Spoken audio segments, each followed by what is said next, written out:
नमस्कार दोस्तों, स्वागत है आपका हरीश एकेडमी। मैं हूं हरीश और आज हम आपके लिए 100 इम्पोर्टेंट क्वेश्चन लाए हैं जो कि कंप्यूटर में उन टॉपिक्स से बहुत इंपॉर्टेंट है जो कि अभी तक आपने नहीं पढ़े, जैसे कि इंटरनेट और नेटवर्क और DBMS, MS office, MS Windows. ऐसे कई टॉपिक्स हैं जो कि आपने अभी तक नहीं पढ़े। नंबर सिस्टम, DBMS, ऐसे टॉपिक से ऑब्जेक्टिव क्वेश्चन है, तो ये आपके लिए काफ़ी इंपॉर्टेंट है और वो किसी न किसी एग्जाम में पूछे गए हैं।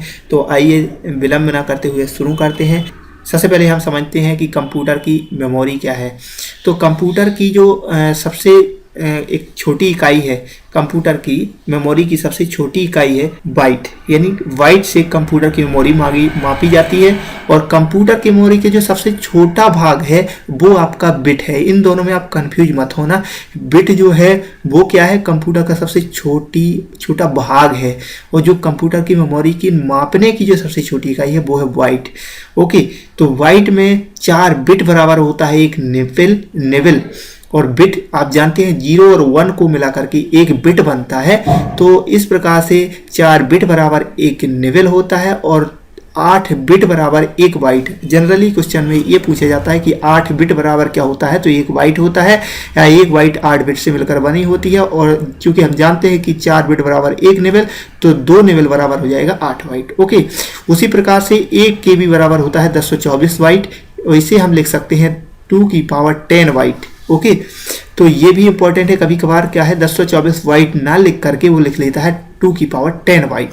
और 1 MB यानी 1 मेगाबाइट बराबर होगा 10 से 24 किलोबाइट। KB, इसको KB का फुल फॉर्म होता है किलोबाइट और MB का फुल फॉर्म होता है मेगाबाइट। तो इसको इस प्रकार से लिखा जा सकता है कि 2 की पावर 10 KB। ओके, और इसी को यदि वो वाइट में जाए, वाइट आप जानते हैं सबसे छोटी इकाई, तो वाइट में यदि इसको कन्वर्ट करना है तो 2 की पावर 20 हो जाएगा। और यहाँ इसी प्रकार से 1024 वाइट और इंटू 1024 वाइट, और ये हो जाएगा 1048,576 वाइट। और इसको 10 लाख बाइट भी कह सकते हैं या 1 मिलियन बाइट। एक एग्जाम में ये वाला क्वेश्चन पूछा गया था कि 1 MB बराबर होता है 1 मिलियन बाइट। ओके, तो इस प्रकार से इसको याद रखना है, यानी वो किसी भी फॉर्मेट में आपसे क्वेश्चन पूछ सकता है। तो 1 GB बराबर क्या होता है, 1024 मेगाबाइट यानी MB, और गीगाबाइट इसका फुल फॉर्म होता है गीगाबाइट। और इसके बाद इसको लिख सकते हैं 2 की पावर 10 मेगाबाइट। तो इसी प्रकार से इसको 1024 इंटू 1024 KB हो जाएगा, और इसको लिख सकते हैं 2 की पावर 20 KB। ओके, उसी प्रकार से इसको 1048,576 KB में लिखा जा सकता है। और उसी प्रकार से इसको 2 की पावर 30 वाइट में इसको कन्वर्ट किया जा सकता है। तो ये अगर GB का वाइट में पूछे तो 2 की पावर 30 वाइट। ओके, और 1 TB बराबर होता है 1024 GB यानी गीगाबाइट, और इसको लिखा जा सकता है 2 की पावर 40। तो ये बढ़ता जाएगा, क्योंकि यहाँ पे देखो 2 की पावर 10, 2 की पावर 20, 2 की पावर 30, 2 की पावर 40, और यहाँ 2 की पावर 50। और पेटाबाइट तो यहाँ पेटे से पास से याद रखना 50, और यहाँ 1024 टेराबाइट, TB बराबर पेटाबाइट। और इसके बाद एक और आई है एक्साबाइट। तो एक्साबाइट को EB के द्वारा दर्शाते हैं। 1024 पेटाबाइट बराबर 1 एक्साबाइट, और जेटाबाइट 1 जेटाबाइट बराबर 1024 एक्साबाइट। ये हमारे यहाँ जनरली अभी यूज नहीं कर रहे हैं क्योंकि काफ़ी अधिक मेमोरी होती है। ओके, इसके बाद आइए अगला क्वेश्चन है। तो उसी जो मैंने अभी आपको सीरीज बताई, उसी में 1 KB किसके बराबर होता है, तो अभी आपने पढ़ा कि 1024 वाइट बराबर 1 KB। ओके, उसके बाद है कंप्यूटर भाषा में 1 मेगाबाइट बराबर कितने बाइट के बराबर, 1 मेगाबाइट बराबर कितने बाइट होते हैं। तो देखो MB का उसको पूछे देना चाहिए KB में, लेकिन KB में नहीं पूछा, उसने कहा पूछा वाइट में, यानी 1024 इंटू 1024। तो यहाँ हो जाएगा आपका आंसर 1048,576। ओके, इसके बाद अगला क्वेश्चन है कि 8 बिटों के समूह को कहते हैं। तो 8 बिट के समूह को कहते हैं वाइट, और 4 बिट के समूह को कहते हैं निबल। तो ये आपको याद रखना है। 1024 KB यानी 1024 वाइट बराबर 1 KB। तो इस प्रकार से ओके, एक बाइट से कितने मूल्य निरूपित किए जा सकते हैं। तो चूंकि हम जानते हैं कि एक बाइट क्या होती है, 8 बिट बराबर 1 बाइट, और 1 बिट में होते हैं 0 और 1 2। तो इस प्रकार से यदि 2 की पावर 8 कर दिया जाए तो आएगा आपका 256। 2 की पावर 8 कर दिया जाए तो आपका होता है 256। तो इस प्रकार से इसका आंसर हो जाएगा 256। इसमें से कौन कंप्यूटर में प्रयुक्त अंक पद्धति है? अंक पद्धति है तो यहाँ पर देखिए कंप्यूटर में कौन कौन से यूज करते हैं। बाइनरी तो हम जानते ही हैं, 0 1 का यूज करते हैं। ऑक्टल भी जानते हैं, ऑक्टल का भी यूज करते हैं। हेक्साडेसिमल का भी यूज करते हैं। तो इसका आंसर हो जाएगा सभी। हेक्साडेसिमल क्या होता है, ऑक्टल क्या होता है, बाइनरी क्या होता है? बाइनरी का मतलब 0 1, ऑक्टल का मतलब 0 से लेकर के 8 तक, तो इसको ऑक्टल कहेंगे। और हेक्साडेसिमल का मतलब कि ऑक्टल के साथ साथ जब उसमें अल्फ़ाबेट यानी ए से डी तक जो यूज किए जाते हैं, जैसे आपने 9 तक इनका यूज किया, 10 तक, एक होता है बाइनरी, ऑक्टल, डेसिमल और हेक्साडेसिमल, ये 4 होते हैं। तो डेसिमल में 10 तक, और इसके बाद जब 11 12 13 14 15 के लिए ABCDE का यूज किया जाता है उसे कहते हैं हेक्साडेसिमल। हेक्साडेसिमल का मतलब इसमें 0 से 9 तक के अलावा ABCD और E का भी यूज किया जाता है, उसे हेक्साडेसिमल किया जाता है। तो इन सभी का उपयोग इसमें किया जाता है, इसलिए इसको उपयुक्त सभी हो जाएंगे। बिट का मतलब क्या होता है? बिट का मतलब होता है, इसका फुल फॉर्म होता है बाइनरी डिजिट। ओके, तो एक अंक पद्धति, कंप्यूटर मेमोरी की सबसे छोटी इकाई, एक इनपुट डिवाइस इनमें से हुई। तो कंप्यूटर मेमोरी की सबसे छोटी इकाई बाइट है। ओके, और कंप्यूटर मेमोरी को मापने की क्षमता सबसे छोटी है, वो बाइट है।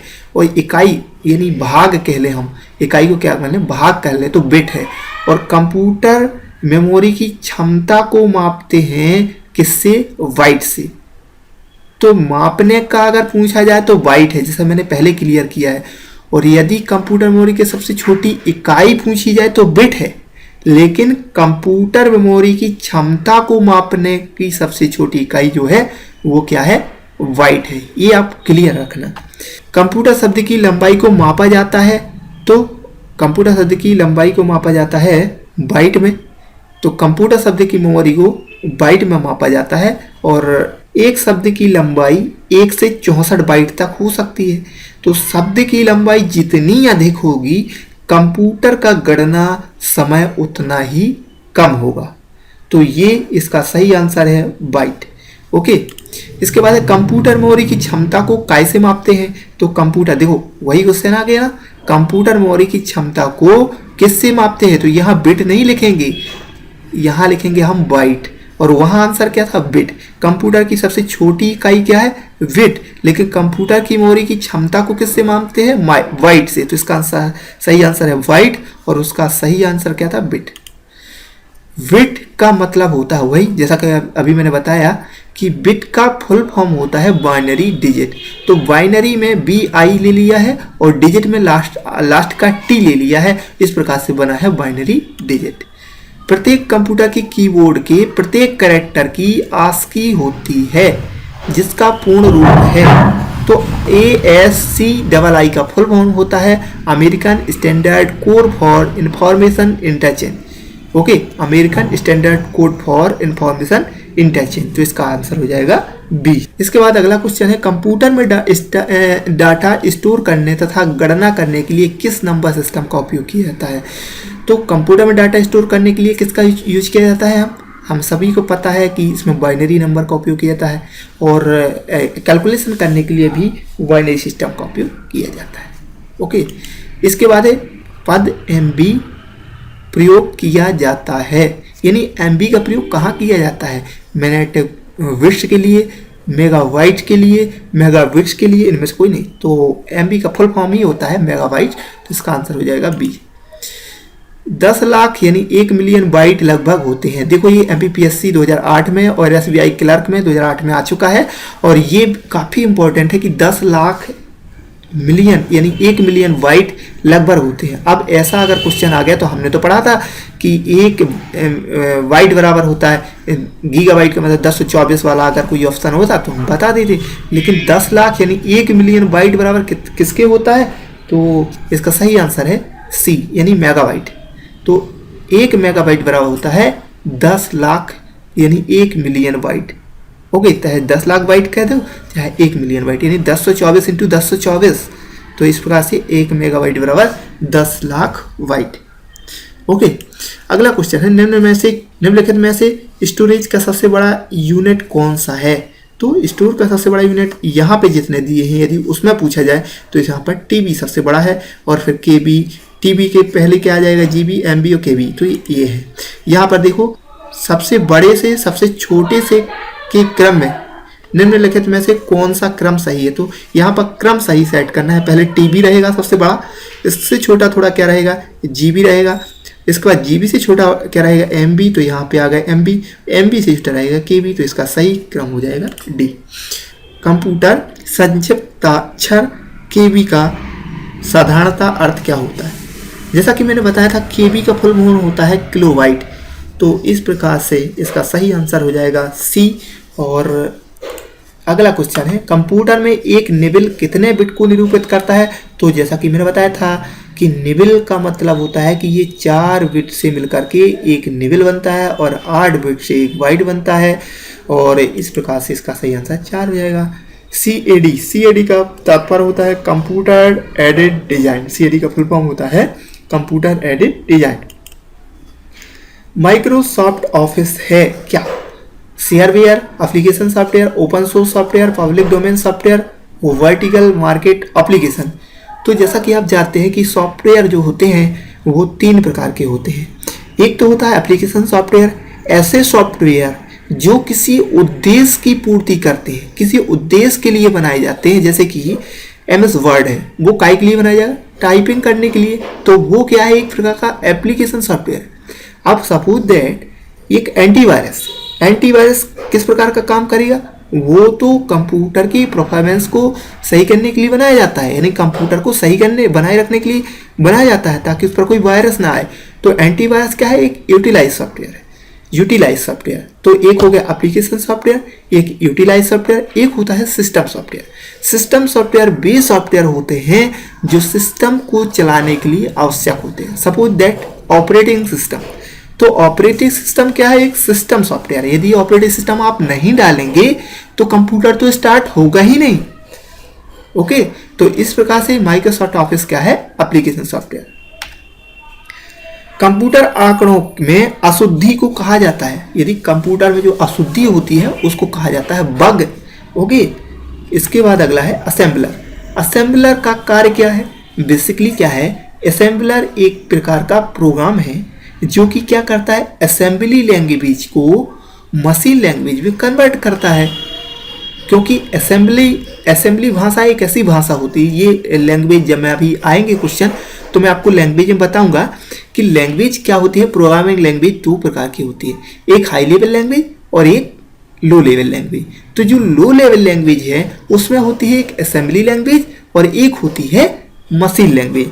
तो जो असेंबली लैंग्वेज है उसमें यूज किया जाता है बाइनरी प्लस कुछ स्पेशल सिंबल का। तो उन सिंबल को जब कन्वर्ट किया जाता है मशीन में तो वो कहलाता है असेंबलर का काम, और वो करता है असेंबलर। तो असेंबलर का सही आंसर हो जाएगा असेंबली भाषा को यंत्र भाषा में परिवर्तित करना। तो इसका आंसर असेंबली भाषा को उच्च स्तरीय भाषा में परिवर्तित यानी हाई लेवल में भाषा में कन्वर्ट करना। तो इसका आंसर आ जाएगा डी। इसके बाद है एक कंप्यूटर प्रोग्राम जिससे कंप्यूटर का प्रयोग करना आसान हो जाता है, वो क्या कहलाता है, operating system, application program, network, utilise software. मान लीजिए हमारे कंप्यूटर में वायरस आ गए, अब हमें वो कंप्यूटर सही नहीं हो रहा, अब हम उसको क्या कहेंगे, एक एंटीवायरस डालेंगे तो हमारे कंप्यूटर का जो यूज है वो आसान हो जाएगा और वो उनके वायरस जो है हट जाएंगे। तो इस प्रकार से हमने क्या किया, एक यूटिलाइज सॉफ्टवेयर डाल दिया और इससे कंप्यूटर का प्रयोग आसान हो गया। तो इसका सही आंसर हो जाएगा यूटिलाइज सॉफ्टवेयर। अगला क्वेश्चन है सॉफ्टवेयर बग को ठीक करने के हेतु प्रयुक्त प्रोग्राम कहलाता है। तो सॉफ्टवेयर में जो गलतियां होती हैं उन्हें क्या कहते हैं, बग कहते हैं, और त्रुटियों को ढूंढना और उन्हें ठीक करना क्या कहलाता है, डीबग कहलाता है। और त्रुटियों को छोटे सॉफ्टवेयर प्रोग्राम से ठीक किया जाता है जैसे क्या कहते हैं, पैच। तो इसका सही आंसर हो जाएगा पैच। बैकअप क्या कहलाता है, आपने कई बार सुना हुआ होगा, यदि हम कोई भी डाटा रहता है कहते हैं उसका बैकअप ले लो, कंप्यूटर का बैकअप ले लो। तो बैकअप का मतलब होता है मूल स्रोतों से अलग डाटा को कॉपी कर सुरक्षित रखना, डाटा को पीछे रखना, प्रोग्राम को सेव करना, इनमें से कोई नहीं। तो स्वाभाविक सी बात है कि जो डाटा हमारा लैपटॉप पर है या मोबाइल पर है उसको सुरक्षित करके कॉपी करना, सुरक्षित करने के लिए कॉपी करना, तो वो कहलाता है बैकअप। तो मूल स्रोतों से डाटा को कॉपी कर सुरक्षित रखना क्या कहलाता है? बैकअप। तो इसका आंसर बी। अनुदेशों का समूह जो कंप्यूटर को क्या करना है यह बताता है कहलाता है। तो अनुदेशों का समूह यानी इंस्ट्रक्शन, वही इंस्ट्रक्शन के समूह को जो कंप्यूटर को क्या करना है यह बतलाता है तो कहलाता है कि कंपाइलर, डीबगर, प्रोग्राम, इंटीजर। तो हम जानते हैं कि इंस्ट्रक्शन का समूह क्या कहलाता है? प्रोग्राम कहलाता है। तो इसका सही आंसर हो जाएगा प्रोग्राम। कंप्यूटर के सभी भाग ठीक कार्य कर रहे हैं, यह सिस्टम में लगे हुए हैं, यह सुनिश्चित किया जाता है किसके द्वारा? बूटिंग के द्वारा, प्रोसेसिंग के द्वारा, डेस्कटॉप के द्वारा, एडिट टाइम के द्वारा। तो इसका सही आंसर है बूटिंग। तो एक्चुअली बूटिंग में होता क्या है कि सबसे पहले होती है POST यानी post, power on self test. सबसे पहले यह चेक किया जाता है कि जो कंप्यूटर के लिए वो जो लाइट है वो सही है या नहीं, यानी उसके कंप्यूटर को स्टार्ट होने के काबिल जो विद्युत है या नहीं, तो ये चेक किया जाता है पोस्ट में। इसके बाद होता है BIOS, तो बेसिक इनपुट आउटपुट सिस्टम, यानी ये बूटिंग में बता रहा मैं कि इसमें क्या किया जाता है कि ये चेक किया जाता है कि जो इसके इनपुट आउटपुट डिवाइस है वो अच्छी तरह से लगे हैं या नहीं, तो ये सब किया जाता है बूटिंग में। तो बूटिंग के द्वारा सभी भाग ठीक तरह से लगे हैं या नहीं ये सुनिश्चित करता है बूटिंग। तो अभी मैं आगे और इसको डिस्क्राइब करूंगा। दो या अधिक प्रोग्राम के एक साथ प्रोसेसिंग की प्रक्रिया कहलाती है यदि दो प्रोसेसिंग एक साथ चल रही हैं। जैसे कि सपोज दैट, जैसे कि मैं टाइपिंग कर रहा हूँ, टाइपिंग करने के साथ साथ मुझे गाने भी सुनने हैं तो मैं गाने भी प्ले कर लेता हूँ। तो ये क्या कहलाएगा कि एक साथ जब मैं दो प्रोसेसिंग करता हूँ, दो करवाता हूँ कंप्यूटर से, तो वो कहलाता है मल्टी प्रोसेसिंग। तो यहाँ पर वही है कि जब दो या दो से अधिक प्रोग्राम के लिए एक साथ प्रोसेसिंग की प्रक्रिया की जाती है तो वो कहलाती है मल्टी प्रोसेसिंग। इसके बाद है अगला MS वर्ड का उदाहरण है। तो अभी मैंने बताया कि MS वर्ड में क्या होता है, एक ऑपरेटिंग सिस्टम का, प्रोसेसिंग सॉफ्टवेयर का, एप्लीकेशन सॉफ्टवेयर का, हार्डवेयर। तो ये आप अपने आप से क्वेश्चन का आंसर बता सकते हैं कि ये क्या है, एप्लीकेशन सॉफ्टवेयर है, क्योंकि सॉफ्टवेयर के मैंने 3 टाइप बताए हैं, तो वही इसका आंसर हो जाएगा एप्लीकेशन सॉफ्टवेयर। ग्रुपवेयर क्या होते हैं? अभी मैंने बताया कि इंस्ट्रक्शन के समूह को क्या कहते हैं? प्रोग्राम कहते हैं, और प्रोग्राम कई प्रोग्राम से मिलकर के क्या बनता है? सॉफ्टवेयर बनता है। तो ग्रुपवेयर, तो ग्रुपवेयर का उदाहरण यहाँ हो जाएगा सॉफ्टवेयर। ओके, भारत की सबसे बड़ी सॉफ्टवेयर कंपनी कौन सी है? तो भारत की सबसे बड़ी सॉफ्टवेयर कंपनी है TCS। ओके, तो टाटा कंसल्टेंसी और सर्विस। GIF का आशय क्या है? तो इसका फुल फॉर्म होता है ग्राफिक्स इंटरचेंज फॉर्मेट। तो GIF क्या है? एक प्रकार की जो इमेज का फॉर्मेट है, GIF आपने सुना होगा, जो कि वीडियो जैसा चलता है, तो वो कहलाता है ग्राफिकल इंटरचेंज फॉर्मेट। ओके, इसके बाद है आपका निम्नलिखित में से किस क्षेत्र में स्प्रेडशीट सॉफ्टवेयर अधिक उपयोगी है? स्प्रेडशीट सॉफ्टवेयर क्या होता है? स्प्रेडशीट सॉफ्टवेयर MS एक्सेल को ही कहा जाता है, और MS एक्सेल में हम क्या करते हैं? हम मैथमेटिकल कैलकुलेशन करते हैं। तो इसका सही आंसर हो जाएगा सांख्यिकी। इसके बाद है इसका प्रयोग स्क्रीन पर प्रदर्शित हुए चित्रों के द्वारा कंप्यूटर सिस्टम को कमांड भेजने के लिए किया जाता है। तो यह आंसर हो जाएगा graphics user interface, application program interface, command interface, system interface. तो स्क्रीन पर प्रदर्शित चित्रों के आइकॉन के द्वारा कंप्यूटर सिस्टम को कमांड भेजना क्या कहलाता है? GUI interface. GUI इंटरफेस के कारण ही तो हम माउस का यूज कर पाते हैं। माउस के द्वारा जो जिस किसी भी आइकॉन पर डबल क्लिक कर दें तो ओपन हो जाएगा, है ना। उसको रीनेम करना है तो रीनेम कर देते हैं। तो ये सब काय के द्वारा होता है? हमारा GUI इंटरफेस के द्वारा। इसके बाद अगला क्वेश्चन है, कौन सा प्रोग्राम सभी स्टेटमेंट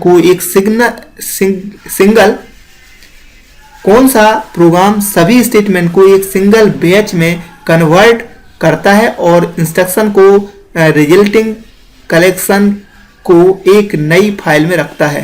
तो इसका सही आंसर हो जाएगा कंपाइलर, क्योंकि कंपाइलर क्या करता है, कंपाइलर क्या करता है कि सभी इंस्ट्रक्शन को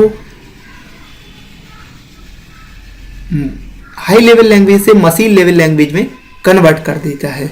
और ये कंपाइलर क्या करता है, और एक इंटरप्रेटर होता है और एक कंपाइलर होता है।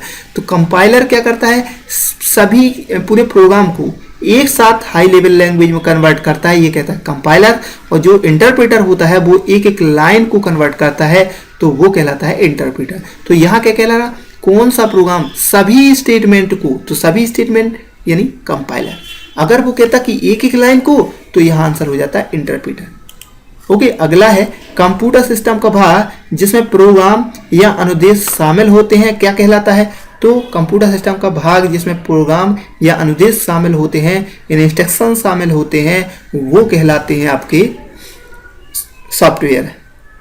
ओके, कंप्यूटर सिस्टम का वह भाग जिसमें प्रोग्राम और अनुदेश यानी इंस्ट्रक्शन शामिल होते हैं, वो कहलाते हैं सॉफ्टवेयर। जो अनुदेश आसानी से समझा जा सकता है उसे कहते हैं, जो हम आसानी से समझ सकते हैं वो कहलाते हैं यूजर फ्रेंडली। नहीं, ऐसे प्रोग्राम, ऐसे इंस्ट्रक्शन जिसे हम आसानी से समझ सकते हैं वो कहलाते हैं यूजर फ्रेंडली। ओके, वह सॉफ्टवेयर जो उस तरीके को नियंत्रित करता है जिसमें कंप्यूटर सिस्टम काम करता है और ऐसे साधन उपलब्ध कराता है जिसके द्वारा प्रयोक्ता कंप्यूटर के साथ इंटरेक्ट कर सकता है, क्या कहलाता है। तो ये कहलाता है operating system. Operating system actually करता क्या है कि यूजर का सिस्टम के साथ इंटरेक्ट करता है। इंटरेक्ट करता मतलब कि हमारी बात सिस्टम को पहुंचाता है और सिस्टम की बात हम तक पहुंचाता है। जब हम टूर पर जाते हैं तो जो एक गाइड होता है, तो टूर वाले को, यानी मान लीजिए कोई ब्रिटिश से आया है, इंग्लिश जानता है और हम हिंदी जानते हैं, तो यदि हमें अपनी बात उस तक पहुंचानी है और उसकी बात हम तक पहुंचानी है, तो हम एक क्या करते हैं, एक गाइड रखते हैं। तो वो गाइड क्या करता है कि हमारी बात इंग्लिश में सुनेगा और उसको हिंदी में बता देगा, और उसकी हिंदी की बात हिंदी में सुनेगा और हमें इंग्लिश में बता देगा। तो वही काम करता है ऑपरेटिंग सिस्टम, क्योंकि हम जानते हैं कि ऑपरेटिंग सिस्टम क्या है कि मशीन लैंग्वेज को समझता है, और हम क्या करते हैं, हम तो अपनी हाई लेवल लैंग्वेज को समझते हैं। तो हम हाई लेवल लैंग्वेज में जो टाइप करते हैं, ऑपरेटिंग सिस्टम उसको क्या करता है कि कंप्यूटर को मशीन लैंग्वेज में कन्वर्ट करके उसको दे देता है, और उसकी जो मशीन लैंग्वेज में रिजल्ट को हमको हाई लैंग्वेज में प्रदान कर देता है। तो इस प्रकार से इसका यूज किया जाता है। जब कंप्यूटर ऑन करते हैं तो बूट रूटीन यह टेस्ट कहलाता है। जब हम कंप्यूटर को मतलब ऑन करते हैं तो वो क्या कहलाता है, बूटिंग होती है, तो वो कहलाता है पावर ऑन सेल्फ टेस्ट। जैसा कि मैंने अभी पहले ही बताया कि इसका मतलब होता है पावर ऑन सेल्फ टेस्ट। यानी जब कंप्यूटर को स्टार्ट किया था तो सबसे पहले वो ये चेक करता है कि जो पावर है, जो बिजली है, वो कंप्यूटर के चालू होने के लिए सही है या नहीं, उपयुक्त है या नहीं। यदि वो सही है तो फिर प्रोसेस अगले स्टेप पर पढ़ेगी, और उसको बोलते हैं वायोस यानी वैश्विक इनपुट आउटपुट सिस्टम। उसमें इनपुट आउटपुट डिवाइसों को चेक किया जाता है, और ये जब वो सही लगे होते हैं, इसके बाद फिर कंप्यूटर को जो ऑपरेटिंग सिस्टम है वो रैम में लोड कर दिया जाता है। तो अगला क्वेश्चन है, दो या दो से अधिक प्रोसेसर द्वारा दो या अधिक प्रोग्राम का एक साथ प्रोसेसिंग क्या कहलाता है। अब देखिए, multi programming, multitasking, multi threading, multi processing. तो यहाँ पर क्या कहलाएगा, मल्टी प्रोसेसिंग। इसके बाद किसी प्रोग्राम के मानव द्वारा पठनीय दर्शन को क्या कहते हैं। तो जो मानव पढ़ सकता है वो क्या कहलाता है, प्रोग्राम कोड क्योंकि हम ही लिखते हैं तो हम क्यों नहीं पढ़ पाएंगे, तो प्रोग्राम कोड हम लिखते हैं और इसके बाद उस सॉफ्टवेयर से काम करवाते हैं। तो किसी प्रोग्राम के मानव द्वारा पठनीय दर्शन को क्या कहला जाता है, प्रोग्राम कोड। अगला क्वेश्चन है, प्रोग्राम के कंपाइलिंग से बनता है। प्रोग्राम के कंपाइलिंग से क्या बनता है, प्रोग्राम जब हम किसी प्रोग्राम, मान लीजिए हमने सी प्रोग्रामिंग में कोई प्रोग्राम बनाया, सी में कोई प्रोग्राम बनाया, तो सबसे पहले हम उसको कंपाइल करते हैं। कंपाइल करने के बाद हम उसको क्या करते हैं, रन करते हैं। तो कंपाइल हम क्यों करते हैं, ताकि वो क्या है, एग्जीक्यूटेबल बन जाए। अगर हम कंपाइल नहीं करेंगे तो उसमें बहुत सारी डिबग रहती है, यानी गलतियां रहती हैं, और फिर प्रोग्राम रन नहीं हो पाता। तो प्रोग्राम को रन के काबिल बनाने के लिए, यानी एग्जीक्यूटेबल बनाने के लिए क्या करते हैं, हम प्रोग्राम को कंपाइल करते हैं। ओके, अगला है एक समय में एक कथन को कन्वर्ट और एग्जीक्यूट करता है। तो जैसा कि मैंने बताया था, दो बताए थे, एक तो कंपाइलर और इंटरप्रेटर। तो इंटरप्रेटर क्या करता है, एक एक लाइन को यानी एक एक कथन को कन्वर्ट करता है और एग्जीक्यूट करता है, और कंपाइलर क्या करता है, पूरे के पूरे पेज को कन्वर्ट कर देता है काय में, हाई लेवल लैंग्वेज से मशीन लेवल लैंग्वेज में। तो इसका सही आंसर हो जाएगा आपका डी। इसके बाद अगला है पोस्ट। पोस्ट को भी मैंने अभी बताया आपको, पोस्ट को मैंने अभी आपको बताया कि इसका फुल फॉर्म होता है पावर ऑन सेल्फ टेस्ट, यानी इसका फुल फॉर्म होता है पावर ऑन सेल्फ टेस्ट। ये चेक करता है कि कंप्यूटर को चलने के लिए पावर सही है या नहीं। जब एक कंप्यूटर में दो प्रोसेसर लगाए जाते हैं तो उसे कहते हैं क्या? जब कंप्यूटर में दो प्रोसेसर लगाए जाते हैं तो उसे क्या बोलते हैं? Parallel processing, duplicate processing, sequence processing और डबल प्रोसेसिंग। तो यहाँ पर क्या हो जाएगा? पैरेलल। जब दो को एक साथ लगाया है, साथ साथ काम करते हैं, तो वो कहलाएंगे पैरेलल प्रोसेसिंग।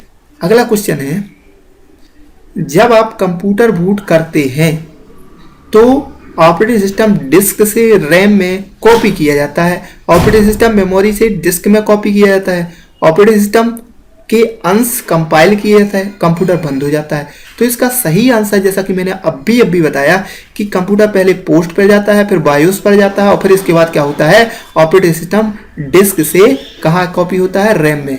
ये केवल ऑपरेटिंग सिस्टम ही नहीं, जब हम कंप्यूटर पर कोई भी कार्य करते हैं तो जब उसको एग्जीक्यूट किया जाता है तो वो सबसे पहले रैम पर कॉपी होता है, इसके बाद ही वो एग्जीक्यूट होता है। तो इसका आंसर हो जाएगा ए। कंपाइलर क्या है? तो ये भी मैंने अभी कई बार बताया कि कंपाइलर क्या करता है, अपने प्रोग्राम को यानी हाई लेवल लैंग्वेज को क्या करता है, मशीन लैंग्वेज में कन्वर्ट करता है। तो इसका आंसर हो जाएगा एक ऐसा प्रोग्राम जो असेंबली भाषा में लिखने प्रोग्राम को मशीन भाषा में कन्वर्ट करता है, नहीं। एक ऐसा प्रोग्राम जो उच्च स्तरीय भाषा में लिखित प्रोग्राम को मशीन भाषा में कन्वर्ट करता है। तो इसका आंसर हो जाएगा बी। अगला क्वेश्चन है, कंप्यूटर के संदर्भ में सॉफ्टवेयर का अर्थ क्या है? तो सॉफ्टवेयर क्या होता है? कंप्यूटर प्रोग्राम होते हैं, सीधी सी बात है। तो इसका आंसर हो जाएगा बी। वह भाषा जिसे कंप्यूटर बिना लैंग्वेज ट्रांसलेट प्रोग्राम के समझता है वो क्या कहलाती है? वो कहलाती है मशीन लैंग्वेज। मशीन लैंग्वेज यानी 01 में जो लिखा प्रोग्राम वो कहलाती है मशीन लैंग्वेज। तो इसका आंसर हो जाएगा बी।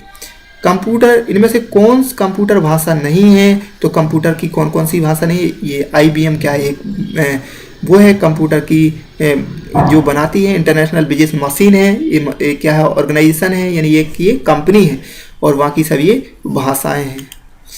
फोर्ट्रान भाषा का प्रयोग किया जाता है फोटो बनाने में, व्यवसाय में, गणित में और शिक्षा में। इसका फुल फॉर्म ही होता है फॉर्मूला ट्रांसक्शन, यानी यह एक ऐसी भाषा है जिसका गणित में ज़्यादा उपयोग किया जाता है, फॉर्मूला में उपयोग किया जाता है, इसलिए इसका उपयोग गणित में सर्वाधिक किया जाता है। अभी मैंने 50 क्वेश्चन बताए हैं, अभी 50 क्वेश्चन और बहुत ज़्यादा इंपॉर्टेंट है। तो ये वीडियो बहुत लंबा हो रहा है, इसलिए मैं अगले 50 क्वेश्चन दूसरे पार्ट में कर रहा हूँ, उनको आप ज़रूर देखें। यदि आपने मेरी चैनल को अभी तक सब्सक्राइब नहीं किया है तो प्लीज़ मेरे चैनल को सब्सक्राइब कर लें, और यदि आपको ये वीडियो पसंद आए तो प्लीज़ लाइक करें और दोस्तों को शेयर करें, जिनको ज़्यादा से ज़्यादा लोगों को फ़ायदा हो सके। हमारा मकसद सिर्फ लोगों को लाभ पहुँचाना है। Thank you.